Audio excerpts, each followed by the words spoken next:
The first thing you see upon entering my home are these personalized little works of art, which are the handprints of the friends and family who've crossed this threshold.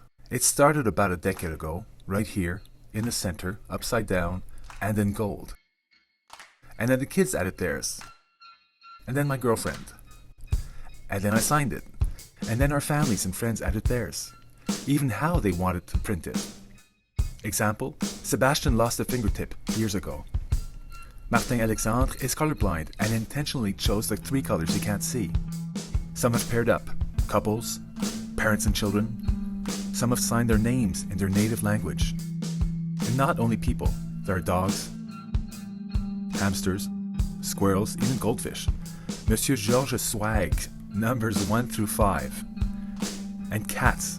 And if you think you can get this feline to dip his dainty little paw in paint and then calmly apply it to a wall, well, by now I've managed to wipe off most of my blood.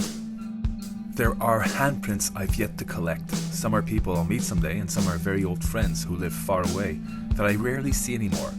So next time Mike flies in and crosses my threshold, I'm putting his hand up there.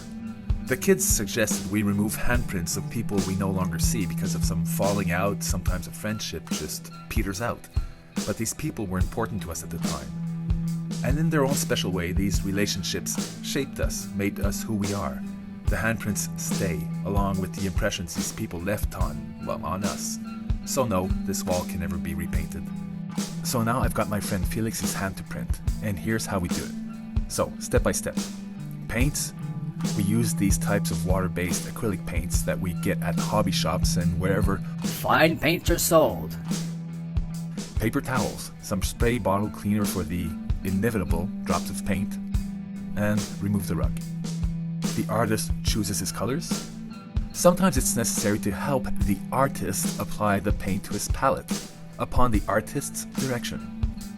Perform a clean, direct, non-skidding handprint.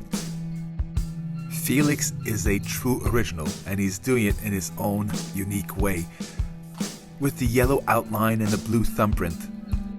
And then he signs it. We've tried several types of markers over the years, Sharpies, and this one is more of the type that you have to shake up and prime it by pressing down the tip, and it works really well. Sadly, there's one handprint I regret not having. When I started this project, I really wanted my dad's hand to be up there. But whenever he'd drop by, I'd pester him. But, by the end of the day, he was so worn out by the day itself and the kids that he'd put it off till the next time.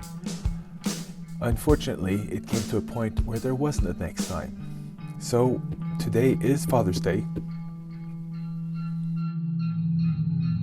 And that's all I have.